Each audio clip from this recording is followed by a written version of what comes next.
नमस्कार, आदाब। मैं अनूप सोनी बुलंदशहर उत्तर प्रदेश से क्राइम पेट्रोल दस्तक में आप सबका स्वागत करता हूँ। तुम भी ना पागल। अच्छा चलो मैं रखती हूँ, ये आने वाले हैं। चलो बाय।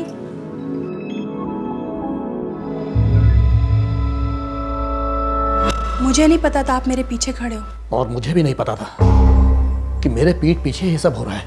फिर से शुरू हो गया? तुम रुकने का नाम नहीं लेती। सहेली थी मेरी बचपन की। कोई यार भी हो सकता है, जवानी का। छी, हमारी शादी को 18 साल हो चुके हैं। बच्चों की माँ हूँ, आपकी पत्नी हूँ आपकी। लेकिन खुश नहीं हो मुझसे। गैर मर्दों के साथ हंस हंस कर बातें करती हो, न जाने क्या क्या करती हो, और मुझसे झूठ बोलती हो। क्या कमी है मुझमें?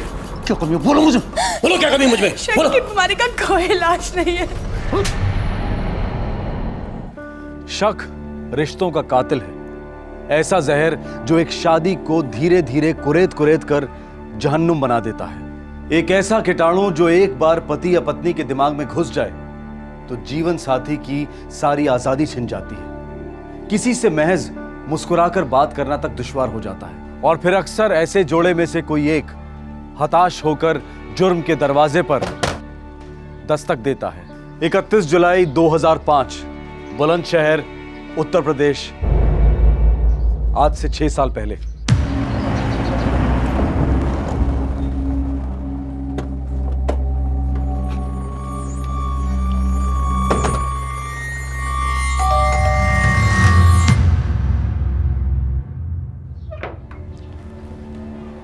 मोहन जी हमारे साथ चलिए। क्यों? कोई खबर मिली है? एक लाश मिली है। लाश? सुरजीत, बेटा सुरजीत, तेरी माँ मिल गई बेटा, तेरी माँ मिल गई।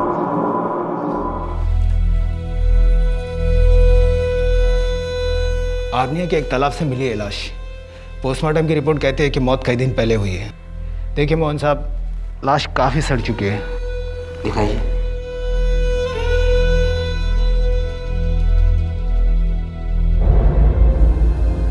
रज्जो, रज्जो,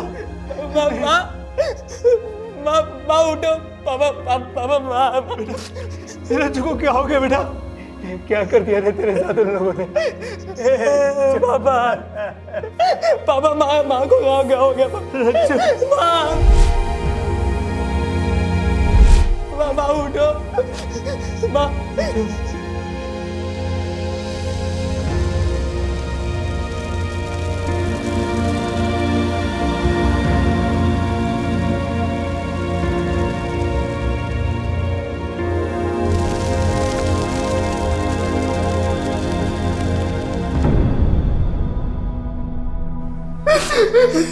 बस कर बेटा, बस कर। अरे तेरे रोने से तेरी माँ वापस थोड़ी ना आई। मोहन सिंह जी, हमें इन्फॉर्मेशन मिली है कि वो तीनों अपने अपने गांव में छुप कर बैठे हैं। हमने टीम्स भेजी हैं उन्हें अरेस्ट करने के लिए। एक टीम आप मेरी बीवी रज्जो को वापस लाने के लिए भेजिए ना। भेज सकते हैं आप, ला सकते हैं आप उसे वापस। देखिए मोहन सिंह जी, हमने काफी कोशिशें की थी, लेकिन क्या कोशिश की थी आपने? अरे 1 महीने से ऊपर हो गया मेरी बीवी को अगवा हुए, और अब जाके आपको पता चला है कि वो लोग कहाँ हैं, और वो भी सब कुछ हो जाने के बाद। मैं उन्हें छोड़ूंगा नहीं, कोर्ट जाऊंगा, उन तीनों को सजा दिला कर आऊंगा। मैं अपनी रज्जो को इंसाफ दिला कर आऊंगा। मैं 2005 की इस घटना के ठीक 1 महीना पहले पीडब्ल्यूडी इंजीनियर मोहन सिंह और उनका बेटा सुरजीत बुलंदशहर पुलिस स्टेशन आए थे दौड़े दौड़े एक कंप्लेंट दर्ज करवाने। उन्होंने पुलिस को बताया कि मोहन की पत्नी और सुरजीत की मां राजेंद्र उर्फ रज्जो किडनैप हुई है। इस किडनैपिंग के 2 चश्मदीद गवाह थे, खुद मोहन और सुरजीत। सर जल्दी चलिए सर। सर लोग मेरी बीवी रज्जो को उठा के ले गए सर। प्लीज जल्दी चलिए, कुछ कीजिए सर। कौन लोग उठा के ले गए? आप जानते हैं उन लोगों को? बहुत अच्छी तरीके से सर। सर वो तीनों कमीने मेरे पड़ोसी हैं सर। सर एक वो दुकानदार ओम प्रकाश,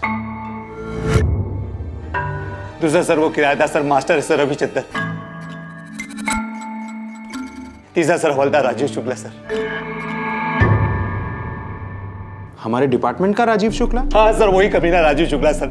सर उन लोगों को उठा लीजिए सर। सर मेरी बीवी को बचा लीजिए, मैं आपके आगे हाथ जोड़ता हूँ सर। कीजिए प्लीज सर, कुछ कीजिए ना प्लीज। लेकिन कहाँ से ले गए, कैसे ले गए? सर वो मैं आपको बताता हूँ। माँ रोज की तरह मंदिर गई थी सर, और मैं भी उनके साथ गया था।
अच्छा, तो आप लोगों ने उस मारुति वैन का नंबर नोट किया? नहीं सर, सब कुछ बहुत जल्दी हो गया था सर। और सर मैं इतना घबरा गया था कि मेरे तो कुछ समझ में नहीं आया।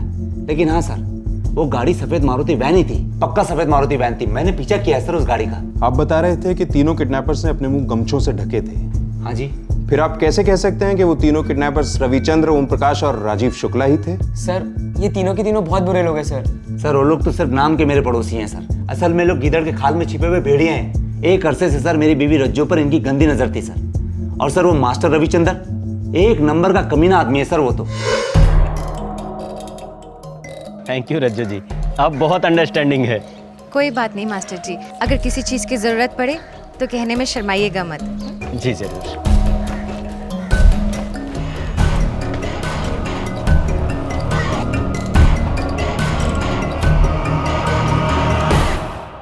बहुत अच्छे, बहुत हंसमुख है।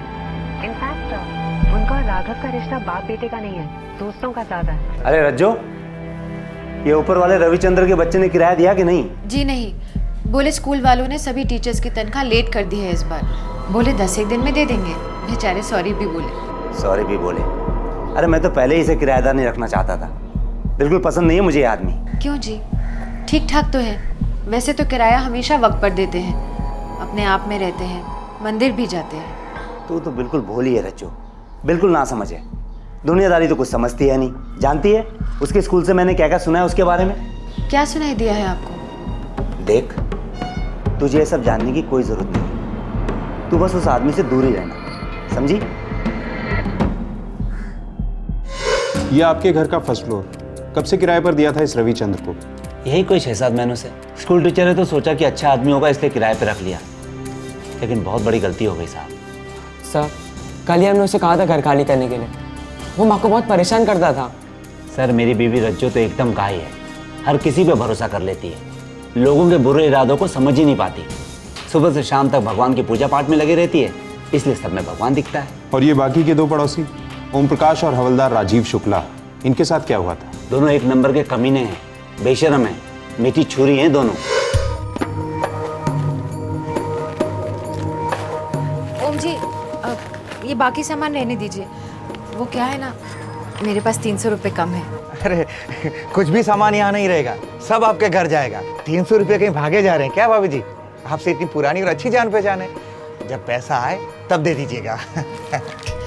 शुक्रिया ओम जी।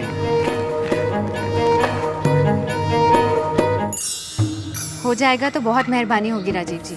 भाभी जी आप भी शर्मिंदा कर रहे हैं। अरे आपके लिए रेल के टिकट तो क्या, कुछ भी करेंगे। कितनी भली हैं आप, बहुत अच्छी भाभी। लाइए प्रसाद खिलाइए।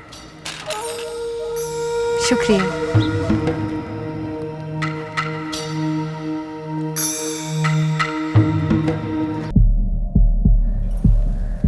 रज्जो, ये हवलदार राजीव शुक्ला, ये तो कभी किसी का काम करता नहीं, फिर तुम्हारे लिए ट्रेन का टिकट क्यों लेकर आया? क्योंकि मैं उनकी पड़ोसी हूँ। माँ मैंने कहा था ना मैं ले आऊँगा। आप हमेशा दूसरों से काम क्यों करवाती है? और वो दुकानदार ओम प्रकाश, वो तो कभी किसी को 1 रुपये का उधार देता नहीं है, फिर तुम्हारे साथ महीने भर का खाता खोलने की बात क्यों करता है? क्योंकि वो जानते हैं कि मैं कहीं भागने वाली नहीं हूँ। लेकिन वो लोग तुम्हारे पीछे भाग रहे हैं, ये बात तुम कब समझोगी रज्जो? माँ एक नंबरी लिच्चड़ आदमी ओम प्रकाश, और वो हवलदार वो भी कुछ कम नहीं है। अरे आप उससे बात क्यों करती हो माँ? तुम दोनों को हो क्या गया है? जब देखो मेरे साथ ऐसे पेश आते हो जैसे मुझे कुछ हो जाएगा। मैं कोई बच्ची हूँ क्या? अरे बच्ची नहीं हो, लेकिन नादान तो हो, भोली हो, बिल्कुल भोली। उन लोगों के इरादों को बिल्कुल नहीं समझती हो। अरे लक्षण रज्जो दस्तक होते हैं, दस्तक। इससे पहले कि तुम्हारे साथ कुछ गलत हो जाए तुम समझ जाओ ना।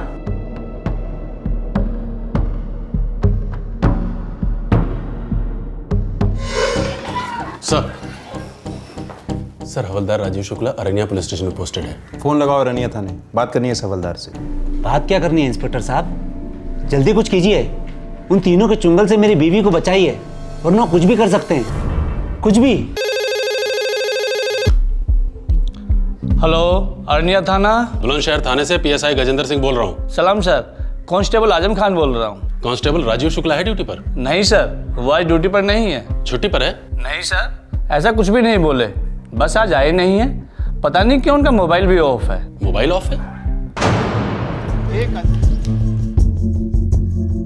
रविचंद्र जी मैथ्स पढ़ाते हैं यहाँ पर। बात क्या है इंस्पेक्टर?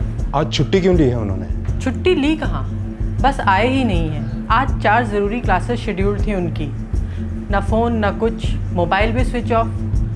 वैसे बात क्या है इंस्पेक्टर?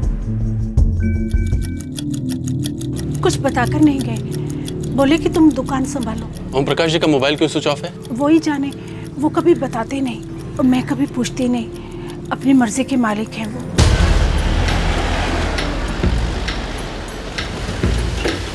कुछ बात हुई है क्या सर जी? अभी कुछ पता नहीं है। हवलदार शुक्ला जब आ जाए मुझसे कांटेक्ट करने के लिए बोल देना। कुछ तो बात है ना सर जी। देखिए, वो पहले तो कभी बिना बोले ड्यूटी से ऑफ नहीं रहे हैं और दोनों मोबाइल भी उनके कभी बंद नहीं आए। वो हमसे हर चीज बताते हैं। आप बताइए ना, क्या बात है? कुछ मत छुपाइए हमसे। छुपे हुए तो आपके पति हैं। हवलदार शुक्ला जब आ जाए मुझसे कांटेक्ट करने के लिए बोल देना।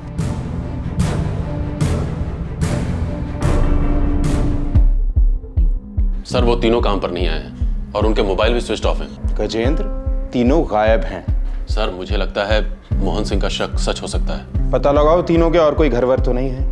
खास दोस्त, अड्डे, सबका पता लगाओ। ठीक है सर। मिसेस रज्जो मोहन सिंह की आबरू ही नहीं, जान भी खतरे में हो सकती है।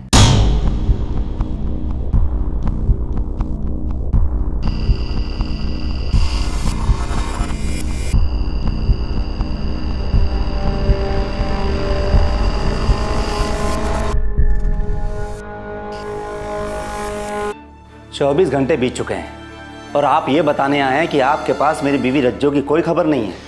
देखिए, हमने आसपास के पुलिस थानों को भी शामिल किया है। रज्जो जी की फोटोग्राफ्स भी सर्कुलेट हुई और सारे चेक नाके सफेद मारुति वैन पे नजर रखे हुए हैं। लेकिन कोई तो खबर होगी मेरी बीवी रज्जो की। एक खबर है।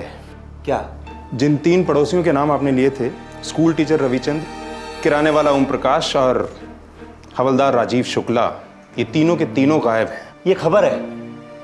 अरे ये वो हकीकत है जो मैं पहले ही आपको बता चुका हूं। अरे उन तीनों ने ही मेरी बीवी का अपहरण किया है और 24 घंटे बीत चुके हैं। इंस्पेक्टर साहब, 24 घंटे! अरे इतने समय में तो किसी भी औरत के साथ कुछ भी हो सकता है। मेरे बारे में तो सोचिए, मेरे लड़के पे क्या बीत रही होगी। आपके घर में भी तो औरतें होंगी ना इंस्पेक्टर साहब। गजेंद्र, उन तीनों के गांव में टीम्स भेजी थी, कोई खबर? उन्नाव, रहीमपुर, सोना गांव, तीनों जगह से हमारी टीम खाली हाथ वापस आई है। वो तीनों अपने गांव में तो पक्का नहीं है सर। कहीं ना कहीं तो जरूर होंगे गजेंद्र। हमारे खबरियों को एक्टिवेट करो, हवलदार राजीव शुक्ला के खबरियों को भी इकट्ठा करो। लानत है कि हमारे डिपार्टमेंट का कोई शामिल है इस घिनौनी हरकत में। यार, जब पुलिस वाला शामिल है तो दूसरे पुलिस वाले काहे पंगा लेंगे? सब अपनी अपनी बिरादरी को बचाने में लगे हुए हैं। अरे तो हमारी पीडब्ल्यूडी की बिरादरी भी कोई छोटी मोटी नहीं है। मोहन सर, आप सीधे बड़े साहब को एक नोट भेजिए तुरंत। हाँ साहब, बिल्कुल भेज दीजिए। वो तो मैं कब का भेज चुका हूँ। बड़े साहब सीधा कलेक्टर साहब से बात करेंगे ना, तभी कोई पत्ता हिलेगा। मैं तो अभी कहता हूँ पुलिस वालों भरोसा मत करो। यार भरोसा तो मेरी पत्नी रज्जो ने किया था उन तीनों कुत्तों पर। देखा कैसे काट खाए। मैंने उसे कितनी बार कहा था, उन लोगों से मिलना जुलना खतरे से खाली नहीं। मैंने उसे समझाया था, उनसे बात मत करना, उनकी तरफ देखना भी नहीं, लेकिन वो मानी नहीं। सारा बुलंदशहर हिल गया था। एक सरकारी अफसर की पत्नी किडनैप हुई थी और 1 महीने से उसकी कोई खबर नहीं थी। तीनों नामजद स्कूल टीचर रविचंद्र, दुकानदार ओम प्रकाश और हवलदार राजीव शुक्ला भी 1 महीने से गायब थे। उनका कोई नामो निशान नहीं मिल रहा था। 4 परिवार निराशा की गिरफ्त में थे और पुलिस फोर्स बिल्कुल बौखलाई हुई। बुलंदशहर पुलिस पर सरकारी डिपार्टमेंट का प्रेशर था। 24 घंटे निगरानी रखी जा रही थी, लेकिन तीनों नामजदों की कोई खबर नहीं थी, मानो वो हवा हो चुके थे। ये तो लेने के देने पड़ गए। मैंने तो पहले ही कहा था, हमें भागना नहीं चाहिए था, यहीं रुक जाना चाहिए था। अरे नाना, और मुश्किल होती, डिपार्टमेंट वाले चमड़ी उधेड़ लेते हमारी। तो अब क्या करें? मास्टर जी तुम ही कुछ करो भाई, पानी सर के ऊपर चढ़ता जा रहा है यार। मुझसे मत पूछो हवलदार साहब, तुम ही कुछ सोचो। इस चीज़ के बारे में तुमसे अच्छा कौन जान सकता है। मुझे तो लगता है कि 2-4 दिन हमें ऐसे तैसे और काट लेने चाहिए, उसके बाद अपने अपने घर को चुपचाप चले जाते। अपने अपने घर को? तो फिर हम आखिर भागे क्यों? और जवाब क्या देंगे रज्जो जी के बारे में? हाँ?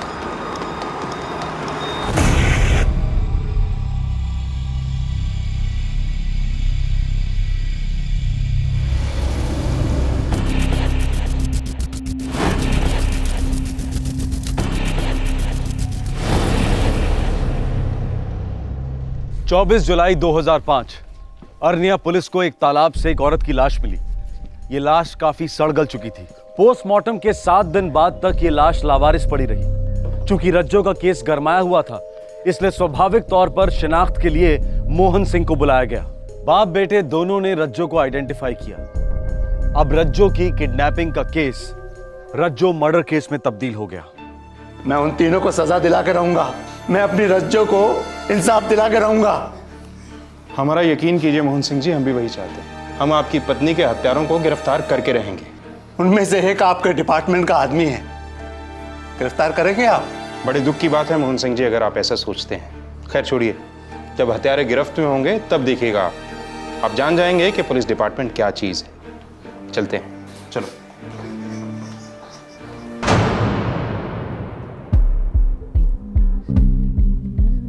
Thank you sir. Thank you sir. Gajendra, 7 दिनों का नोटिस पीरियड दे दो। 8वें दिन तीनों को भगौड़े करार कर दो। 7 दिनों के अंदर अंदर सरेंडर नहीं करें तो तीनों की प्रॉपर्टीज जब्त कर लो। जी सर।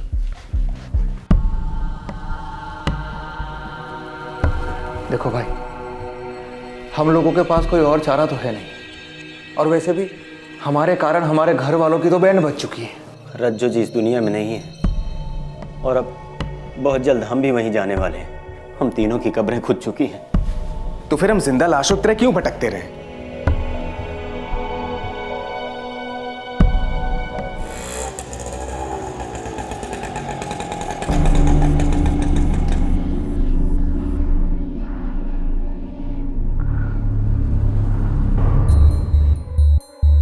सर, हम कई दिनों से सरेंडर करने की सोच रहे थे, बस बहुत डरे हुए थे। सर जी, मास्टर जी बिल्कुल ठीक कह रहे हैं। हमको बहुत डर था कि मोहन सिंह इसमें जरूर हमको फंसाएगा। सर, हमें मालूम है कि हम इस मामले में पूरी तरह से फंस चुके हैं, लेकिन हमारा यकीन कीजिए सर, हम तीनों बेकसूर हैं सर। भाई हवलदार राजीव शुक्ला, तुमने अपने साथीदारों को बताया नहीं कि पुलिस झूठे बेकसूरों के नकाब चेहरे समेत उखेड़ती है? सर जी, अब हम तीनों सरेंडर करने आए हैं। दूध से पैर धोएं तुम्हारे, या फिर ऐसे धो डालें कि दोबारा पैरों की जरूरत ही ना हो।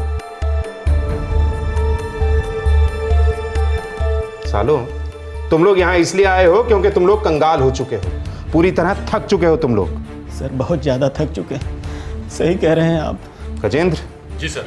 इन थके हुए यात्रियों के लिए जलपान और आराम की सुविधा करो। बहुत लंबी तीर्थ यात्रा से आए हैं ये लोग। 2-4 घंटों में अगर ये सच ना बोलें तो हम इन्हें चारों धाम के दर्शन करवाएंगे। उसके बाद या तो ये सच बोलेंगे या फिर बोलेंगे ही नहीं।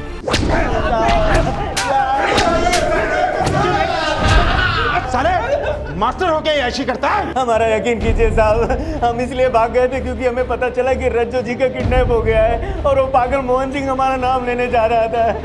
साहब, भगवान की कसम, इस किडनैपिंग के बारे में हम लोग को कुछ भी मालूम नहीं था। हमारा कोई हाथ नहीं था इसमें। तुम तीनों की उस औरत पे नजर थी। एक अधेड़ उम्र की शादीशुदा औरत को तुम तीनों ने मिलकर बर्बाद किया। पुलिस की पूछताछ पूरे 4 दिन तक चली। 3rd डिग्री के इस्तेमाल के बावजूद तीनों आरोपी एक ही सुर में गा रहे थे, एक ही बात दोहरा रहे थे कि वो बेकसूर है। ये कोई क्रिमिनल रिकॉर्ड वाले छटे हुए हिस्ट्री शीटर्स नहीं थे जो पुलिस की मार के आदी थे। एक स्कूल टीचर था, एक दुकानदार था और एक खुद पुलिस वाला।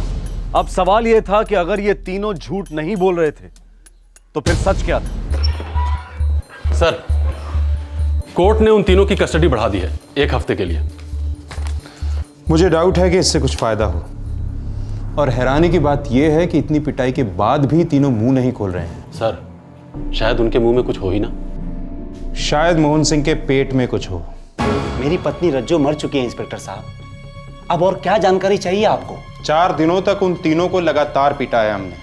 बड़े बड़े क्रिमिनल्स भी 2 दिन तक नहीं टिक पाते। अब आप उन तीनों के साथ क्या कर रहे हैं ये तो मैं देखने आया नहीं। अरे इसकी मां मरी है, मेरी पत्नी मरी है, 18 साल की शादी थी हमारी, इस घर की इज्जत थी वो, लक्ष्मी सरस्वती सब कुछ। और सबसे बड़ी बात, अभी तक ये पता नहीं चल पाया है कि उन तीनों ने उसे मारने से पहले उसके साथ क्या क्या किया था। फिर भी अगर आपसे नहीं होता है ना तो आप उन तीनों को मेरे और मेरे बेटे के हवाले कर दीजिए। हम सच उगलवाएंगे उनसे, चाहे जितना भी वक्त लग जाए। मिस्टर रविचंद्र और हवलदार राजीव शुक्ला के बेल के कागजात।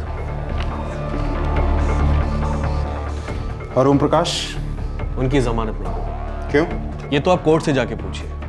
फिलहाल मेरे ये 2 क्लाइंट्स और 1 दिन भी जेल में नहीं होने चाहिए। वैसे भी काफी टॉर्चर किया आपने उनका। वकील साहब, साइकिल चोरी के केस में अंदर नहीं हुए हैं ये तीनों। केस क्या है, किसने क्या किया है, ये तो वक्त आने पर कोर्ट में डिसाइड होगा। इंस्पेक्टर, मेरे क्लाइंट्स प्लीज। गजेंद्र। जी सर। रविचंद्र और राजीव शुक्ला के ऑर्डर्स तैयार करो। Yes sir. तीनों आरोपी पूरे 2 महीने पुलिस कस्टडी में रहे, जहां उनसे हर तरीके से पूछताछ की गई, पर केस रत्ती भर भी आगे नहीं बढ़ा। अरे रविचंद्र, राजीव शुक्ला, चलिए आप लोगों की जमानत हो गई है। हाँ? अरे हवलदार साहब, मैं ओम प्रकाश, मेरी जमानत? अरे नहीं नहीं, इन दोनों की हुई है सिर्फ। रविचंद्र और राजीव शुक्ला की बेल मंजूर हो गई क्योंकि उनके वकील एडवोकेट मसीह ये साबित कर पाए थे कि किडनैपिंग के दौरान वो किसी और ही जगह मौजूद थे। दुकानदार ओम प्रकाश के लिए की गई आर्ग्यूमेंट से कोर्ट संतुष्ट नहीं था और उसकी बेल रिजेक्ट हो गई। सर, मेरी बीवी के 2 हत्यारों को बेल हो गई है। वो खुलेआम घूम रहे हैं, मजे ले रहे हैं, जबकि उन्हें उम्र कैद की सजा होनी चाहिए। मोहन सिंह, केस कोर्ट में है और कानून को अपना काम करने दो। फिर तो गई भैंस पानी में सर, फिर तो कुछ भी नहीं होगा। सर, आपसे रिक्वेस्ट है, होम मिनिस्टर को कम से कम एक ऑफिशियल लेटर भेजिए ना प्लीज। होम मिनिस्ट्री को लेटर लिखना बचकानी हरकत होगी, और अब वो जमाना नहीं रहा जब केस सॉल्व होने में बहुत ज्यादा समय लगता था। देखना, बहुत जल्द केस की सुनवाई होगी, केस फास्ट ट्रैक चलेगा।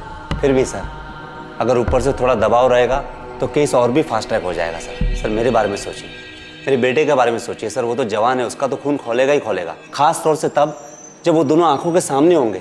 मोहन सिंह, मुझसे जो भी बन पड़ेगा मैं करूंगा, तुम कानून पे भरोसा रखो। देखो, तुम लोगों का केस मैंने लिया है, इसलिए तुम लोगों को इंसाफ दिलाना मेरा काम है, और अगर तुमने जुर्म किया भी है तो तुम्हें कम से कम सजा दिलाना मेरा फर्ज है। इसलिए मुझसे कुछ मत छुपाना, क्योंकि अपने वकील से झूठ बोलना सुसाइड करने के बराबर होता है। हमारी फैमिलीज, हमारी इज्जत तो वैसे ही खत्म हो चुकी है मसीह साहब, फिर हमने कभी झूठ नहीं बोला, न ही पुलिस से और न ही आपसे। औरत तुम तीनों को अच्छी तरह पहचानती, तुम लोगों की पड़ोसी थी, उसका किडनैप होता है, फिर उसका मर्डर होता है, और तुम तीनों को कुछ नहीं पता।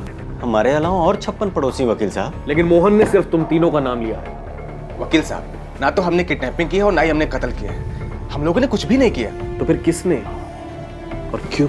वो तो पुलिस और अदालत का काम है। आप सिर्फ हम तीनों के बारे में सोचिए वकील साहब, और ओम भाई को भी जल्दी वहां से निकलवाइए।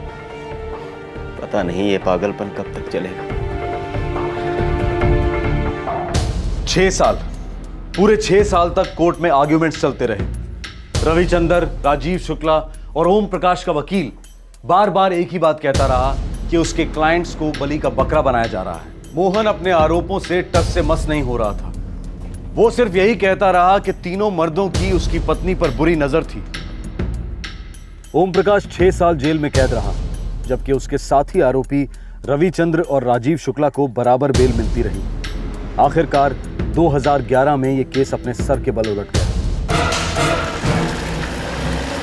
पुलिस को एक खबर मिली थी। ये एक ऐसी खबर थी जिसने पहले पुलिस के, फिर सारे बुलंदशहर के छक्के छुड़ा दिए।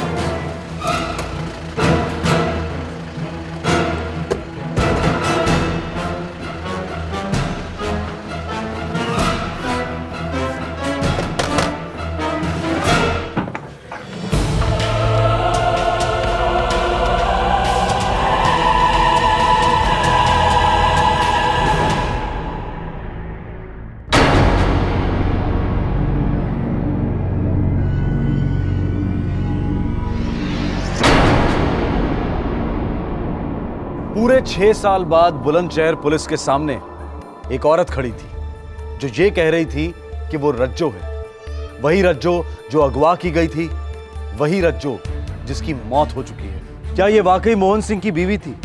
और अगर थी तो फिर अपहरण किसका हुआ था और लाश किसकी मिली थी? 2005 के पेचीदा केस की गांठें अब जाकर 2011 में खुलने लगी। मोहन सिंह जी, हम कर करा के और कर क्या सकते हैं? कानून ने रविचंद्र और राजीव शुक्ला को बेल दी है। वैसे वो अभी तक शक और कानून के दायरे से बाहर नहीं है। लेकिन आप कानून के रखवाले तो है ना इंस्पेक्टर साहब, आप उन दोनों के खिलाफ और सबूत इकट्ठा क्यों नहीं करते? सर जी, 6 साल में जो बन पाया है हमने किया है। नहीं किया है इंस्पेक्टर साहब, मेरी बीवी को मारकर नहर में फेंक दिया गया और अभी तक आप ये पता नहीं लगा पाए कि उसको मारने से पहले उसके साथ क्या क्या किया गया था। आपको अभी तक मर्डर वेपन नहीं मिला है, आपको वो सफेद रंग की मारुति वैन नहीं मिली है जिसमें मेरी बीवी को अगवा किया गया था। 6 साल बहुत होते हैं इंस्पेक्टर साहब इन सारी चीजों को ढूंढने के लिए, और छुपाने के लिए भी बहुत होते हैं मिस्टर मोहन सिंह। 6 साल काफी लंबे होते हैं। बात 5-6 साल की नहीं है। वक्त पर हमारा अधिकार नहीं होता है, उसे हम नहीं बनाते। पर इज्जत हम खुद बनाते हैं, उसकी रक्षा भी करते हैं।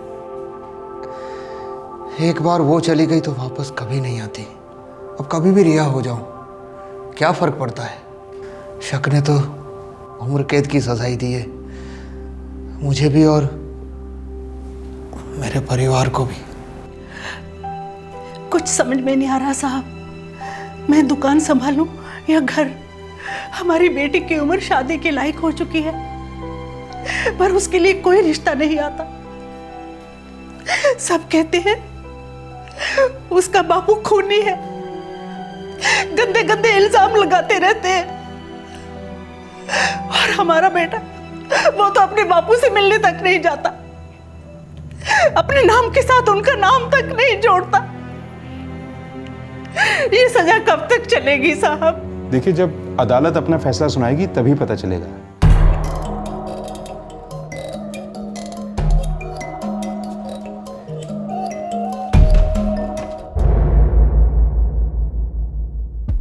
एडवोकेट मसीह, रविचंद्र, आप लोग जो कह रहे हैं वो नामुमकिन है। मुझे भी ऐसे ही लगा था सर, लेकिन ये सच है। 1 साल पहले ही मुझे शक हो गया था कि इस केस की सच्चाइयां कुछ और हैं, इसलिए हमने अपनी खुद की तहकीकात शुरू कर दी। वकील साहब, ये हर बार ही तारीख शिफ्ट हो जाती है, छुट्टी वेस्ट हो जाती है मेरी, बेचैनी बढ़ती है। कब अपना नाम क्लियर कर पाऊंगा पूरी तरह? रवि, अब जो कुछ करना है हमें खुद करना होगा। क्या मतलब वकील साहब? मतलब ये कि कोर्ट जब तक पुलिस को आगे इन्वेस्टिगेशन करने के लिए नहीं कहती तब तक पुलिस कुछ नहीं करेगी। कोर्ट में हजारों केस चल रहे हैं, मगर तुम्हारे पास जिंदगी सिर्फ एक है। तो हम क्या कर सकते हैं वकील साहब? खुद पुलिस बन के इन्वेस्टिगेशन कर सकते हैं। रवि, ये जो औरत रज्जो है, उसके अतीत के बारे में तुम मुझे कुछ बता सकते हो? उसका कोई पुराना दुख, कोई दर्द, कोई गुजरा हुआ हादसा? वकील साहब, वो तो हमेशा मुस्कुराती रहती थी, मदद करने में हमेशा आगे। बस एक बार आंखों में आंसू देखे थे उसके। हाँ भैया, सुनाइए। अच्छा, अरे ये तो बहुत अच्छी खबर है। लड़की कहाँ की है? लड़की बिहाना गांव की है। नहीं नहीं भैया, मैं नहीं जानता हूँ बिहाना गांव के बारे में। अच्छा भैया, रखता हूँ, पाए लागू। मास्टर जी। जी रज्जू जी। वो आप अभी बिहाना गांव के बारे में बात कर रहे थे ना? अरे हाँ, मेरे भतीजे की शादी तय हुई है, लड़की बिहाना की है। आप जानती है बिहाना गांव को? मेरा मायका है बिहाना। अरे वाह, कैसा है ये गांव? बड़ा है क्या? अभी कैसा है पता नहीं। क्या हुआ रज्जू जी? कुछ नहीं, कुछ नहीं। मतलब रज्जो एक अरसे से अपने मायके नहीं गई थी?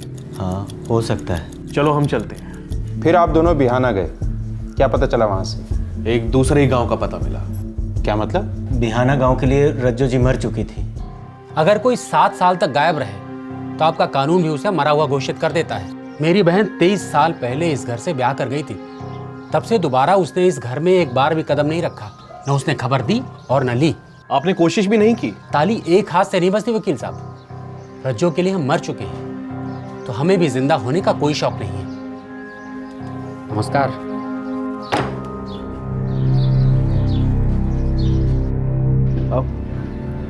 ये आप क्या कह रही हैं? हाँ जी, मैंने सारी बातें सुनी। अब मेरी सुनो, ये जो रज्जो है ना, उसको तो शादी करनी नहीं थी, जबरदस्ती ब्याह दी गई। शादी क्यों नहीं करना चाहती? एक स्कूल का मास्टर था विक्रम सिंह, उसके साथ इसकी मंगनी हो गई थी, लेकिन पता नहीं क्या हो गया, मंगनी टूट गई। उसके बाद तो समझो ये जोगन बनने चली थी रज्जो। माँ जी, ये विक्रम सिंह कहाँ पढ़ाता था? बोला तो स्कूल में। नहीं, किस स्कूल में? अब मैं क्या जानूं, स्कूल से मेरा क्या लेना देना। हमें लगा शायद कोई लेना देना हो, 1% चांस तो हो सकता है। स्कूल कैसे ढूंढा आप लोगों ने? 6 महीने तक अलग अलग जिलों के स्कूलों के रिकॉर्ड्स की खाक छान मारी हमने। पिछले 38 सालों में हमारे स्कूल में जितने भी अध्यापक रह चुके हैं, उन सबके नाम इस रजिस्टर में हैं, और यहाँ भी। विक्रम सिंह क्या पढ़ाते थे मालूम नहीं? एक भूगोल विक्रम सिंह थे जो इस दुनिया में नहीं रहे बेचारे, और एक खड़ूस विक्रम सिंह थे जो इस दुनिया में रहते हुए भी ना रहे जैसे हैं। क्या मतलब? मतलब अपने आप में खोए रहते हैं। ऐसे खामोश अध्यापक सारे जिले में ना मिले हैं। अभी कहाँ मिलेंगे? अरे वही मंदिर के पास वाली गली में तो रहते हैं। क्या बताऊं सर, रिटायरमेंट के करीब पहुंच चुके हैं और हनुमान जी की उपासना छोड़कर कामदेव जी के भक्त बने बैठे हैं। क्या मतलब? अरे वही के बस 5 साल पहले तो उन्होंने शादी की है।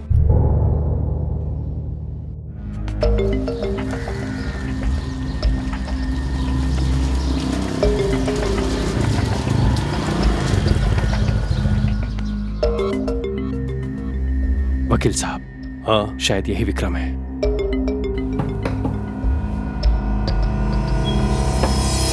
अरे आप आ गए? रज्जो जी? हाँ? हाँ वकील साहब, ये तो रज्जो जी हैं। हाँ। Are you sure? हाँ, रज्जो जी।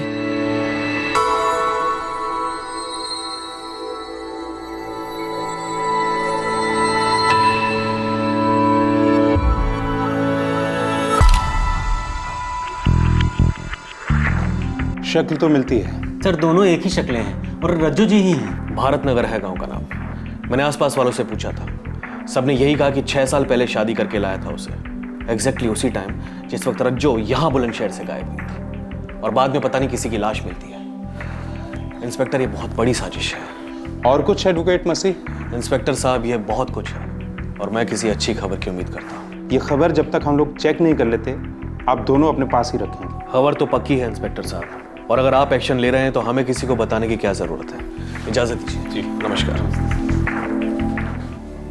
क्या लगता है गजेंद्र? सर, मुझे तो ये सारी कहानी मनगढ़ंत लगती है, लेकिन शक्ल मिलती है। भारत नगर चलने की तैयारी करो। रज्जो की किडनैपिंग और उसकी हत्या के पूरे 6 साल बाद खबर आई कि रज्जो जिंदा है। वो अपने 18 साल पहले के मंगेतर विक्रम के साथ नया घर बसाकर रह रही थी। एक आरोपी और उसके वकील ने ये चौंकाने वाली खबर लाकर दी थी, और बतौर सबूत उन्होंने एक फोटोग्राफ पेश की। लेकिन पुलिस के लिए ये फोटोग्राफ फिलहाल महज एक सुराग था, सबूत नहीं। सबूत उन्हें पुलिस प्रोसीजर्स के तहत इकट्ठा करके अदालत के सामने पेश करने थे। ये केस बहुत ज्यादा सेंसिटिव था, क्योंकि पिछले 6 सालों में 4 परिवारों पर कहर टूट चुका था। 3 आरोपियों का परिवार और एक पीड़ित का परिवार। रज्जो की सच्चाई जानने के लिए पुलिस की टीम तुरंत बुलंदशहर से निकल पड़ी। इस केस का एक नया पहलू उनके लिए इंतजार कर रहा था।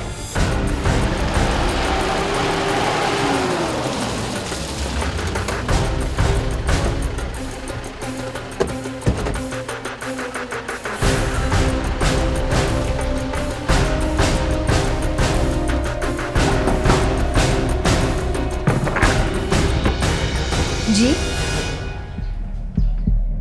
आपका नाम? जी, मैं रज्जो। आप शादीशुदा हैं? जी हाँ। पति का नाम? विक्रम सिंह। विक्रम। क्या बात है इंस्पेक्टर, क्या हुआ? जी जी, यही है मेरे पति विक्रम सिंह। जी, आप लोगों को हमारे साथ बुलंदशहर चलना होगा, बाकी बातें रास्ते में करेंगे। चलिए।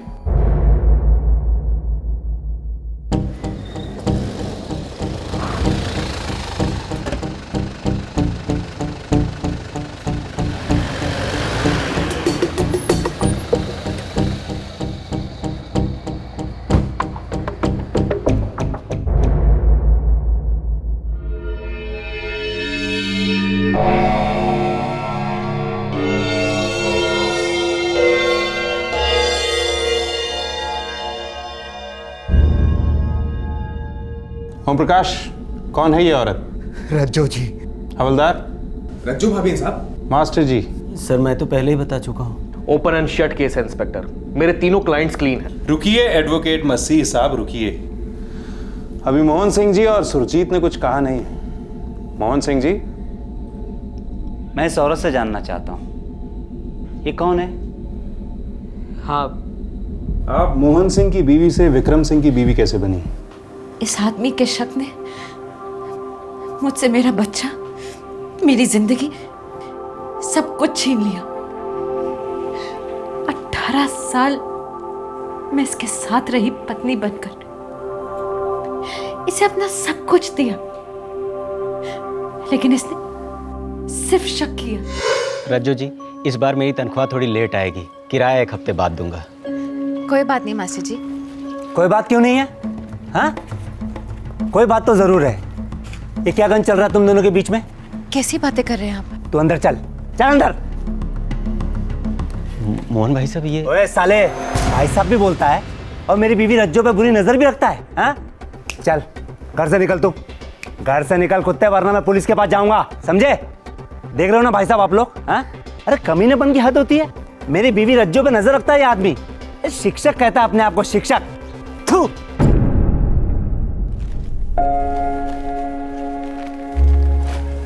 ओम जी, अब ये बाकी सामान रहने दीजिए, मेरे पास 300 रुपए कम है। पैसे कम है तो क्या हुआ, कहीं भागे जा रहे हैं क्या? शुक्रिया ओम जी। पैसे तो कहीं भागे नहीं जा रहे हैं, लेकिन तू भागने का प्लान बना रहा है मेरी बीवी के साथ, हैं? मैं तेरी नीयत को अच्छी तरह समझता हूँ। अरे बेशरम है साला, दुकान की आड़ में सिटियाबाजी करता है, हैं? ये क्या कह रहे हैं, क्या बकवास कर रहे हैं? चुप कर ओम प्रकाश के बच्चे। तेरी लीचड़गिरी सारी दुनिया जानती है, हर औरत के सामने ही हु हा हा, हैं? लेकिन ध्यान रहे, मेरी बीवी से दूर ही रहना, नहीं तो तेरी ये सड़ी दुकान और तुझे दोनों को बंद करवा दूंगा। तू जानता नहीं है मेरी पहुंच कहां तक है। आप लोग भी मोहल्ले में एक ही दुकान मिलती है क्या आपको? हैं? अरे बेशरम है साला, 1 नंबर का, दुकान के आड़ में सटियाबाजी करता रहता है ये। मेरी बीवी से दूर रहना, समझे? अरे भाभी जी, मंदिर से आ रही हैं, लाइए प्रसाद खिलाइए। आपने ट्रेन की टिकट मंगवाई थी, वो मैं ले आया हूँ। ये रही आपकी ट्रेन की टिकट और बाकी के बचे पैसे। ए साले हवलदार, छोड़ मेरी बीवी का हाथ। रुक, अभी आके बताता हूँ। भाभी जी, ये तो हद हो गई, आज जवाब दे के ही रहूंगा। नहीं नहीं भाई साहब, मैं आपके आगे हाथ जोड़ती हूँ। देखिए, बात बढ़ाने से क्या फायदा, आप अपने घर जाइए। 2 टके के हवलदार, तेरी हिम्मत कैसी हुई रे बीच रास्ते में मेरे बीवी पे हाथ डालने की? मोहन जी, बहुत हो गया। बहुत तो अब होगा। डीसीपी से लेकर कलेक्टर, हर एक से पर्सनल टच में हूँ मैं, छोड़ूंगा नहीं तुझे मैं। और ये सारा मोहल्ला गवाही देगा मेरे लिए। देख रहे हो ना आप लोग? हाँ, आप सब लोग देख रहे हो ना क्या जमाना आ गया? ये रक्षक ही भक्षक बन गए। बेटा डरता नहीं हूँ मैं तुझसे, ऊपर तक जाऊंगा, याद रखना। चल जो, चल, नौटंकी लगा रखी है इधर। ये तीनों अच्छे लोग हैं, हमेशा मेरी मदद करते, शरीफ लोग, घर बार वाले लोग। इनको सबके सामने जलील होना पड़ा, इनके कारण मुझे शर्मिंदगी महसूस होती, माफी मांग नहीं सकती। ये फिर गलत समझ बैठे तो एक औरत के लिए कितनी बुरी बात है। इस उम्र में शादी के इतने साल बाद ये सब देखना पड़े। कहीं भी अकेले जाने नहीं देते, मंदिर जाती तो भी सुरजीत को साथ भेजते, 24 घंटे मुझ पर निगरानी रखते। मेरे बच्चे को इन्होंने इस कदर अपने काबू में रखा था, वो तो भूल ही गया था कि मैं उसकी माँ हूँ। मैं सारा दर्द पीकर इन दोनों की पूरे दिल से देखभाल करती, मुस्कुराते हुए ताने सुनती। लेकिन एक रात तो हद हो गई।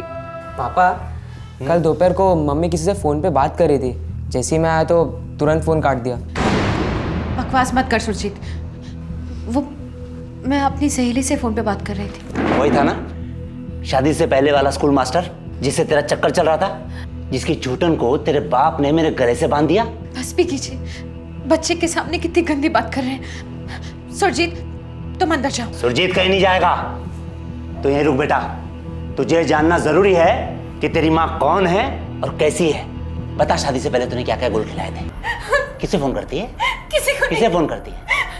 नहीं समझ में आता तेरे? बोलो नहीं समझ में आता? कितनी बार मार खाएगी? किसी को नहीं, मैं अपनी सहेली से बात कर रही थी। वो स्कूल मास्टर सहेला। रोको ना अपने पापा को, रोको ना इन्हें। रोकू? मैं रोकू? मेरा तो दिल करता है कि मैं भी आपको मारूं। सुना बेटे ने क्या कहा? हैं? बता किसको फोन कर रही थी? बता किसे फोन कर रही थी? हैं? मोहल्ले वालों के साथ भी गुलछर्रे उड़ाती है? किन किन लोगों के साथ तेरा चक्कर है? बता। शादी के तुरंत बाद इन्होंने मेरे घर वालों से सारे रिश्ते नाते तोड़वा दिए। जब बाबा गए तब भी जाने नहीं दिया। पूरे 18 साल किसी से मिलने नहीं दिया। और फिर उस रात जैसा लगा जैसे मेरा बच्चा, मेरा सुरजीत भी मुझसे अलग हो गया है। उस रात मेरे अंदर कुछ टूट गया और मैंने वो घर छोड़ दिया। मैं भगवान को साक्षी मानकर इस शादी को तोड़ रही हूं। मुझे ढूंढने की कोशिश मत कीजिए, मेरा अब आपसे कोई नाता नहीं। सुरजीत बेटा खुश रहो। भगवान से प्रार्थना करती हूँ कि किसी दिन तुम्हें सच और झूठ के बीच का फर्क पता चले। मैं रहूं ना रहूं, मेरी दुआएं तुम्हारे साथ हैं।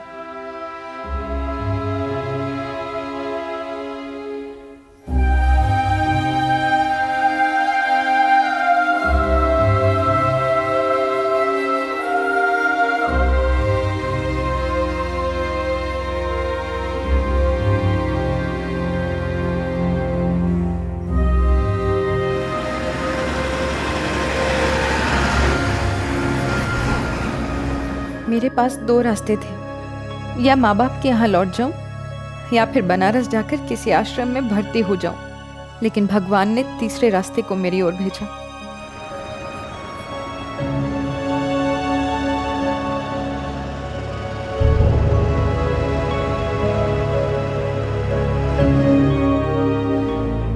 इनके सारे घिनौने इल्जामात झूठे हैं। शादी से पहले मेरी विक्रम जी से सगाई हुई थी। जी हाँ इंस्पेक्टर, दरअसल मेरे पिताजी की मृत्यु की वजह से ये शादी नहीं हो सकी। उसके बाद मैं शादी करना ही नहीं चाहती थी, लेकिन बाबा के कहने पर इनसे शादी की। लेकिन शादी के बाद इन्हें अपना सब कुछ माना, सिर्फ इन्हें। किसी दूसरे की तरफ देखा तक नहीं, पूरे 18 साल। बस मुझे और जिल्लत नहीं सहनी थी। और जब रज्जो ने मुझे अपनी सारी बात बताई तो मैंने इनके सामने शादी का प्रस्ताव रखा। और मेरी खुशकिस्मती है कि इन्होंने हाँ कर दी। अपनी सारी बुरी यादें भुला दो अब रज्जो, और आज से एक नई शुरुआत। आधी जिंदगी तो खत्म हो गई ना विक्रम जी।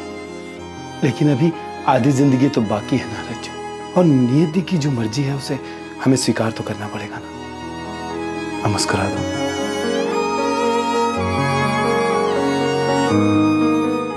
उस दिन के बाद से मैंने आज तक पीछे मुड़कर नहीं देखा। मुझे आज जाकर पता चला है कि मेरे जाने के बाद ये सब हुआ है, लेकिन मैं चौंकी नहीं। इनसे और उम्मीद की भी क्या जा सकती है। लेकिन अगर मुझे पहले भनक होती तो मैं पहले ही इनका पर्दाफाश कर देती। कम से कम इन 3 भले लोगों की जिंदगी तो खराब नहीं होती। इस बयान ने तीनों आरोपियों को भी ताकत दी अपनी बेगुनाही की आवाज बुलंद करने के लिए। एक बहुत अहम सवाल का जवाब सामने आया, आखिरकार ये तीनों आरोपी फरार क्यों हुए थे? पूरे गांव में खबर फैल गई थी कि रज्जो जी अगवा हो गई हैं। हमने सुना कि मोहन सिंह हमारे खिलाफ शिकायत दर्ज करने जा रहा है। इस पागल आदमी ने तो हमारा पल्ला वैसे ही कमजोर कर रखा था। पूरे मोहल्ले के सामने हमें बेइज्जत कर चुका था ये। देख रहे हो ना आप लोग? हाँ, आप सब लोग देख रहे हो ना क्या जमाना आ गया है? ये रक्षक ही भक्षक बन गए। मेरी बीवी रज्जो पर नजर है इस आदमी की। अरे यह आदमी अपने आप को शिक्षक कहता है। आइंदा से सामान वामान लेने नहीं आएगी वो यहाँ। पहुंच मत जाना घर पे। हम बहुत ज्यादा डर गए थे। हम बहुत सीधे साधे लोग हैं साहब, कोई पहुंच नहीं, पहचान नहीं। मैं तो पुलिस फोर्स में होने के बावजूद इतना डर गया। इन दोनों का तब बुरा हाल था। हमने सोचा जब तक राजू भाभी नहीं वापस मिलती तब तक हमारा छुपे रहना ही बेहतर है। क्या दिन देखने पड़ रहे हैं हवलदार भाई। जिंदगी में किसी का कोई नुकसान नहीं किया, सबसे दोस्ती, कोई बैर नहीं, फिर भी मैं तो बच्चों को सच्चाई और नेकी का पाठ पढ़ाता हूँ, उस पर अमल भी करता हूँ। मैं मोहल्ले में सर उठा के चलता हूँ, और मैं ही क्यों, आप सभी भी तो चलते हैं। लेकिन अगर पुलिस हमें गिरफ्तार करके घसीट के घर से ले गई तो मोहल्ले में कितनी थू-थू होगी।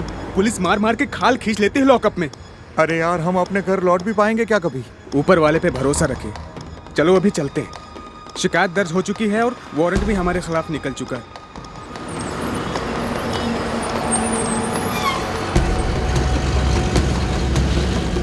हम रोज भगवान से प्रार्थना करते थे कि रज्जो भाभी के अपहरणकर्ता उन्हें छोड़ दें, ताकि हम इज्जत के साथ अपने घर लौट सकें। बहुत बुरी हालत हो गई थी हमारी, घर वालों की याद, और ऊपर से पैसे भी सारे खत्म हो गए थे। लेकिन 1 महीने बाद जब लाश मिलने की खबर आई तो हमें लगा कि अब और भागने छुपने में कोई फायदा नहीं, कब्रें खुद गई हैं हमारी। हमारे पास सरेंडर के अलावा और कोई चारा नहीं था। रज्जो जी, आप ही अदालत को बताइए, एक आप ही हैं जो तीनों की खोई हुई इज्जत वापस दिला सकती हैं। बताऊंगी, सब कुछ बताऊंगी जी। तो अब आप बताइए मोहन सिंह साहब, ये औरत कौन है? मैं नहीं जानता। ये तुम्हारी पत्नी रज्जो नहीं, सुरजीत की माँ रज्जो नहीं? सुरजीत की माँ और मेरी पत्नी रज्जो को हमने अपने हाथों से आग दी, और मरने के बाद कोई इंसान वापस जिंदा नहीं होता। हो सकता है ये मेरी पत्नी रज्जो की हमशक्ल हो, प्लास्टिक सर्जरी का भी कमाल हो सकता है, बहुत कुछ हो सकता है, लेकिन मुझे पूरा यकीन है कि इस औरत को इस चालाक वकील ने खड़ा किया है ताकि मेरे पत्नी के ये तीनों कातिल आजाद हो सके। ये मेरी पत्नी रज्जो नहीं है, हो ही नहीं सकती। क्यों बेटा, ये तेरी माँ है? नहीं, मेरी माँ मर चुकी है। कहानी ने एक और जबरदस्त ट्विस्ट ले लिया था। मोहन सिंह और सुरजीत दोनों ही रज्जो को पहचानने से साफ इनकार कर रहे थे। फिर एक बार शक की सुई डगमगाई। क्या मोहन सिंह की बातों में जरा सी भी सच्चाई थी? क्या रज्जो के बयान में थोड़ी सी भी खोट थी? क्या यह वाकई कोई साजिश हो सकती थी? पुलिस ने दोनों पार्टियों पर नजर रखी और दोबारा से इस केस की छानबीन शुरू कर दी। सर, वो विक्रम स्कूल टीचर है और रविचंद्र भी स्कूल टीचर है। हो सकता है दोनों मिले हुए हों। होने को तो हो सकता है, लेकिन सबसे पहले रज्जो की असलियत क्लियर करनी है। जी। तुम सबसे पहले उसके भाई से कांटेक्ट करो, अगर है तो उसका रज्जो से खून का रिश्ता है। 25 साल से हमने उसे देखा तक नहीं है, हमारा उससे कोई लेना देना नहीं है। देखिए भाई साहब, अगर आप कोऑपरेट करेंगे तो अच्छा रहेगा। बहुत से लोगों की जिंदगियां दांव पर लगी हुई हैं, इसीलिए मैं कह रहा था। मुझे क्यों एतराज होने लगा इंस्पेक्टर साहब? अभी बुला देता हूँ। सुरजीत, सुरजीत बेटे। जी पापा। बेटा, ये इंस्पेक्टर साहब जो बोले वो करो, डरो नहीं। मुझे कोई एतराज नहीं, मैं तो कुछ भी करने को तैयार हूँ, बस उस दरिंदे को सजा हो जाए। अपने आप को रज्जो कहने वाली औरत, असली रज्जो का बेटा सुरजीत और असली रज्जो का भाई, तीनों का डीएनए टेस्ट करवाया गया। यह टेस्ट शक को यकीन में बदलने वाला था।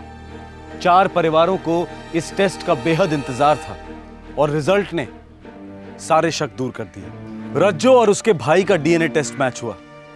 रज्जो और सुरजीत का डीएनए टेस्ट मैच हुआ।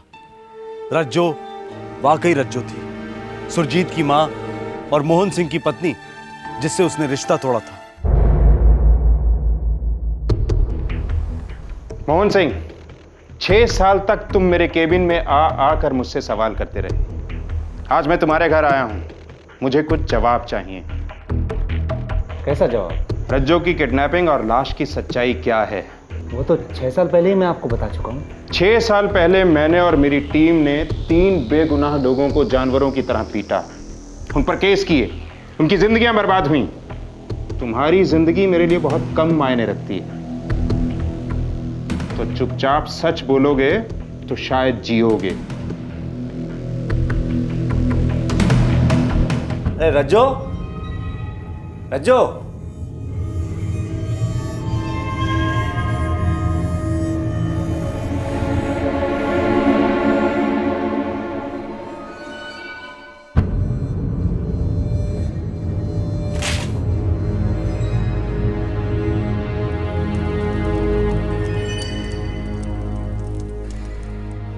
सुरजीत बेटे,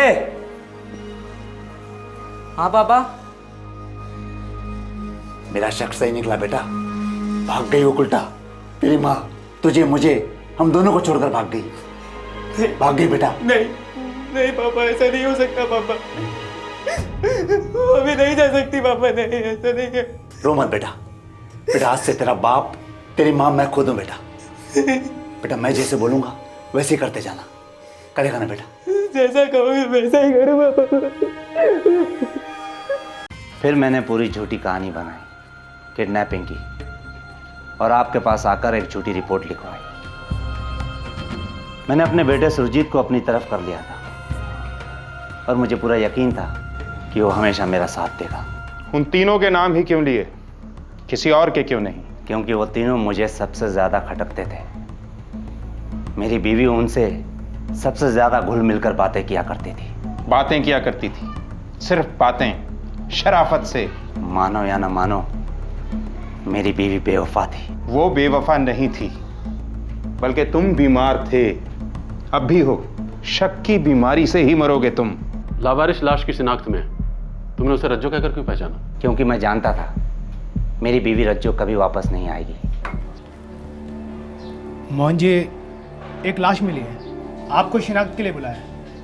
हे भगवान। सर मैं आपको बता दूं, लाश बहुत बुरी हालत में है। लाश को पहचान पाना बहुत मुश्किल है। अपनों को तो किसी भी हालत में पहचाना जा सकता है। आप एक मिनट रुकिए, मैं अपने बेटे को साथ ले चलता हूँ। 2 जन रहेंगे तो हिम्मत बनेगी और पहचानने में चूक नहीं होगी। सुरजीत, बेटा सुरजीत। बेटा एक लाश को पहचानने जाना है, बस कहना मम्मी है और ज्यादा जानने की जरूरत नहीं है। जी पापा, जैसा आप कहें। आग्नेय के एक तालाब से मिली है लाश। पोस्टमार्टम की रिपोर्ट कहती है कि मौत कई दिन पहले हुई है। देखिए मोहन साहब, लाश काफी सड़ चुकी है।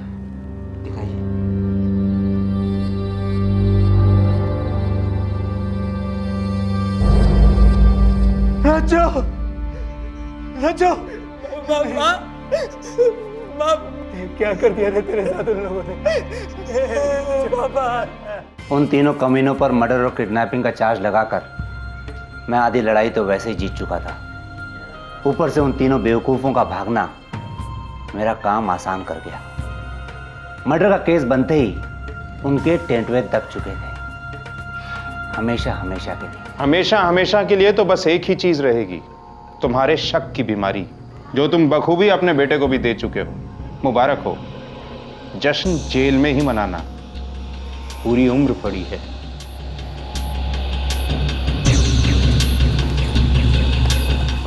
मोहन सिंह और सुरजीत को संगीन झूठे इल्जाम लगाने और झूठे बयान देने के जुर्म में गिरफ्तार किया गया।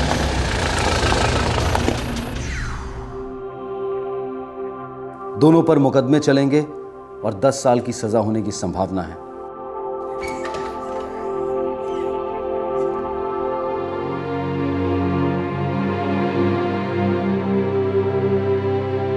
अदालत ने ओम प्रकाश को बाइज्जत बरी किया है।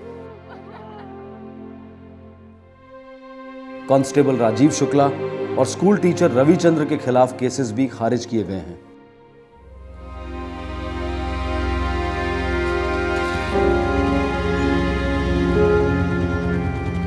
रज्जो विक्रम के साथ खुश तो है, पर अपने बेटे की याद और बुरे दिनों के सपने उसे आए दिन डिस्टर्ब करते रहते हैं।